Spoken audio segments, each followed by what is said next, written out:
Kali ini aku mau review novel yang berjudul Hujan.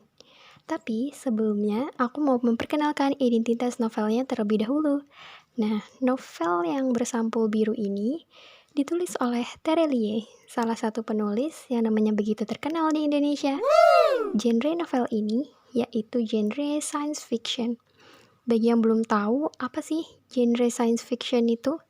Science fiction atau fiksi ilmiah merupakan suatu genre yang memiliki ciri khas imajinasi yang berkaitan dengan sains atau ilmu pengetahuan, seperti adanya kemajuan teknologi yang berdasarkan kepada hukum alam, hukum biologi, kimia, fisika, dan lain-lain.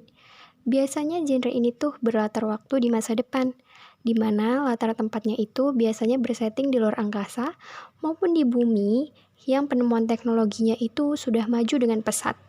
Biasanya ditandai dengan adanya robot, cyborg, AI alias artificial intelligence, dan juga adanya time travel, space travel, dan sebagainya.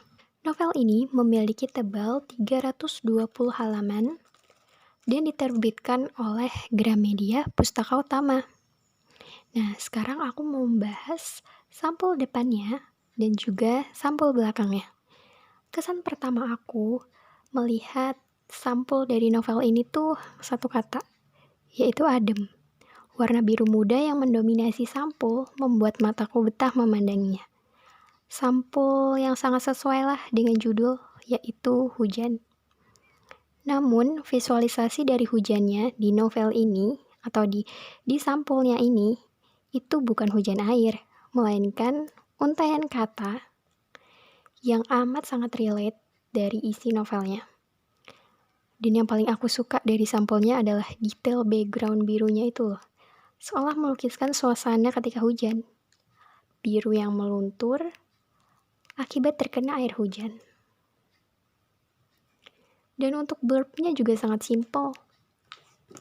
Di sini bisa dilihat, blurbnya hanya bertuliskan tentang persahabatan, tentang cinta, tentang melupakan, tentang perpisahan, dan tentang hujan. Udah, itu aja. Tapi blurb ini sudah sangat mewakilkan isi cerita dari novel. Oh ya, TMI, novel ini merupakan novel karya Terelie pertama yang aku baca. Dan aku langsung kepincut berat dengan ceritanya. Oke, next, kita cus ke sinopsisnya. Jadi, novel ini itu menceritakan tentang kisah perjuangan hidup dan percintaan seorang gadis yang sangat menyukai hujan bernama Lail, di mana pada tahun 2042 telah terjadi bencana alam berupa meletusnya Gunung Purba yang mengakibatkan gempa bumi berkekuatan 10 skala Richter. Bencana dahsyat itu berhasil membuat nyaris 90% bangunan runtuh dan menyisakan manusia hanya sekitar 10%-nya saja. Lail yang pada saat itu hendak berangkat sekolah bersama dengan ibunya pun tak luput dari bencana tersebut.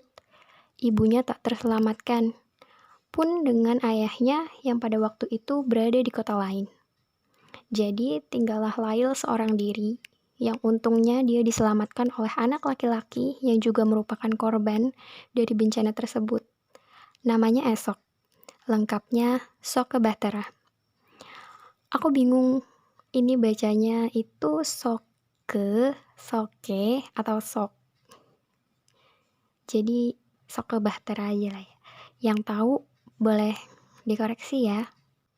Nah, jadi Esok ini merupakan anak bungsu dari 5 bersaudara. 4 kakaknya meninggal karena bencana tersebut, dan ibunya selamat. Namun dengan kaki yang harus diamputasi. Esok merupakan sosok yang cerdas, dan walaupun Esok ini seorang bungsu, tapi kepribadiannya sangat dewasa. Dia sangat menjaga Lail bagi sosok kakak yang melindungi sang adik. Mereka menghabiskan waktu di penampungan bersama-sama. Hingga pada akhirnya, berkat kejeniusan Esok tersebut, Esok diadopsi oleh pria yang merupakan seorang wali kota. Ya, dengan berat hati mereka, Esok dan juga Lail, harus berpisah. Esok dengan keluarga barunya tinggal di ibu kota, sedangkan Lail pindah ke panti asuhan. Dan di panti asuhan tersebutlah Lail bertemu dengan teman baru yang bernama Maryam. Sosok gadis ceria dan ceplas-ceplos yang pada akhirnya menjadi sahabat Lail. Selain jarak, kesibukan antara Esok dan juga Lail menjadi alasan yang paling sulit, menjadi alasan mereka itu sulit untuk bertemu. Esok yang sibuk dengan perkuliahannya, dan Lail sibuk dengan dia menjadi relawan dan sekolah keperawatannya. Jangankan bertemu secara tatap muka, berkomunikasi pun mereka jarang, bisa dihitung dengan jari. Bahkan dalam 1 tahun mereka hanya bisa bertemu 1 kali, itu pun ketika liburan semester. Dan saat itulah, dan saat berjarak itulah, Lail menyadari bahwa ada rasa yang berbeda, terutama pada perasaannya terhadap Esok. Dan pada saat itulah, Lail tersadar kalau perasaannya pada Esok itu lebih dari sekadar sayangnya seorang adik kepada kakaknya. Lebih tepatnya, Lail jatuh cinta pada Esok. Lantas, bagaimanakah perasaan Esok pada Lail? Apakah ia memiliki perasaan yang sama seperti Lail? Bagaimanakah pengorbanan yang mereka lakukan untuk satu sama lain? Juga bagaimana kondisi kota saat itu? Apakah pada akhirnya umat manusia dapat bertahan? Bencana yang datang itu silih berganti, seperti tak ada habisnya. Yang tanpa sadar, manusia itu sendirilah yang menjadi pemicu adanya bencana yang lebih mengancam dari sekedar gempa bumi yang pernah mereka rasakan sebelumnya. Dan semua pertanyaan tersebut akan terjawab ketika kalian membaca novelnya. Oh iya, cerita di novel ini menggunakan point of view dari Lail. Alurnya itu maju mundur alias campuran. Lembar setebal 320 halaman ini merupakan cerita Lail kepada para medis yang bernama Elijah. Lail yang bercerita tentang mengenai perjalanan hidupnya, tentang perjuangannya, tentang Maryam, tentang hujan, dan juga tentang Esok. Lail bercerita pada Elijah karena Lail ingin menghapus memorinya bersama Esok, dan juga kenangannya mengenai hujan. Dan karena pada saat itu teknologinya itu canggih banget, sampai menghapus memori tertentu pun bisa semudah memencet jerawat. Dan pada saat mengetahui niat Lail ingin menghapus sebagian memorinya itu, aku tuh sempat bertanya-tanya, kenapa Lail kok sampai segitunya? Dan alasan dari Lail memberikan kita pelajaran banget bahwa komunikasi itu penting, sangat penting komunikasi itu. Jangan sampai karena kurangnya komunikasi menjadikan munculnya kesalahpahaman antar individu. Dan kesalahpahaman itu pun terjadi pada Lail dan juga Esok.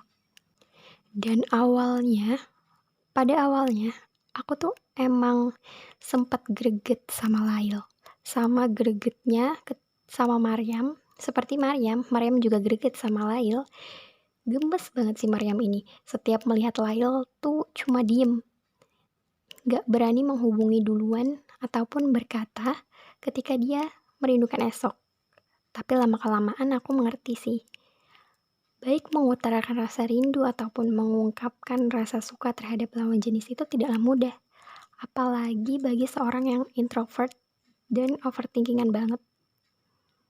Hal yang seharusnya semudah membuang angin bisa menjadi sulit memecahkan rumus fisika. Dan di dalam novel ini, di dalam cerita ini, banyak sekali pelajaran yang dapat dipetik. Di antaranya adalah yang pertama, yaitu di novel ini mengajarkan kita untuk tidak mudah menyerah dan putus asa dalam hidup. Harus tetap semangat dan terus berjuang. Dan yang kedua, kita harus memiliki rasa percaya diri dan tanggung jawab. Dan yang ketiga, menjadi manusia itu janganlah tamak. Kita harus pandai dan kritis dalam menghadapi setiap permasalahan. Dan di dalam novel ini juga ada beberapa kalimat yang aku sukai. Seperti yang ada pada halaman 181.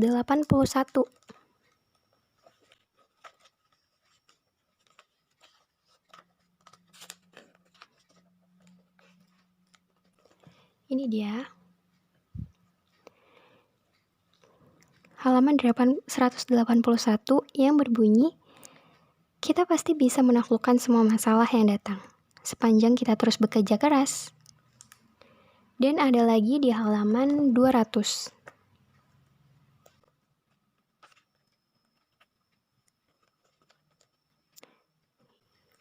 Yaitu ini, yang bertuliskan, jangan pernah jatuh cinta saat hujan, Lail.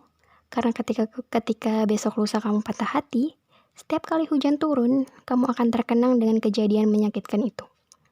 Masuk akal bukan? Itu adalah kalimat yang diberikan Maryam untuk Lail. Dan selanjutnya di halaman 228.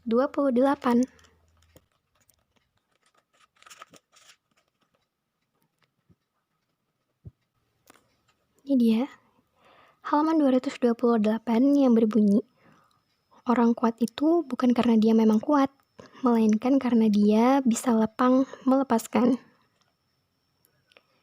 Dan ada lagi di halaman 298. 298.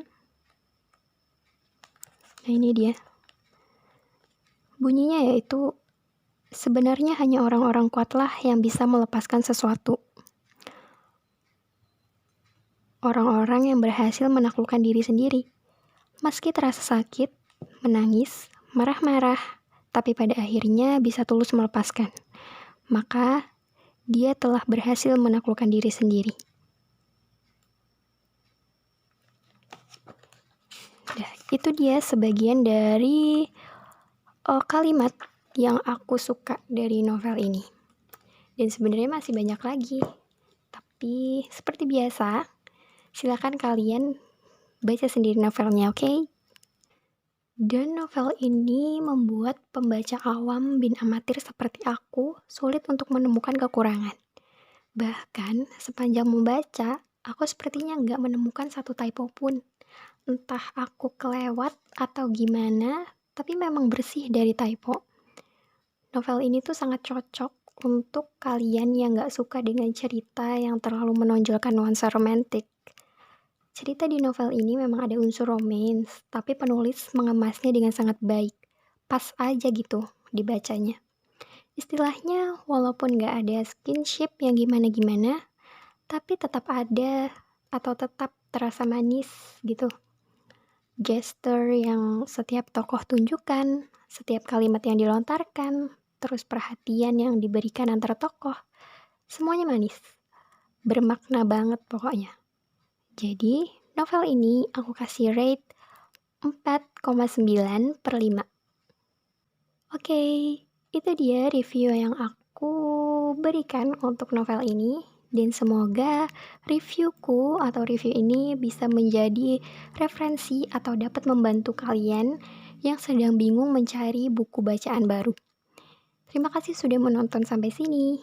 Bye-bye.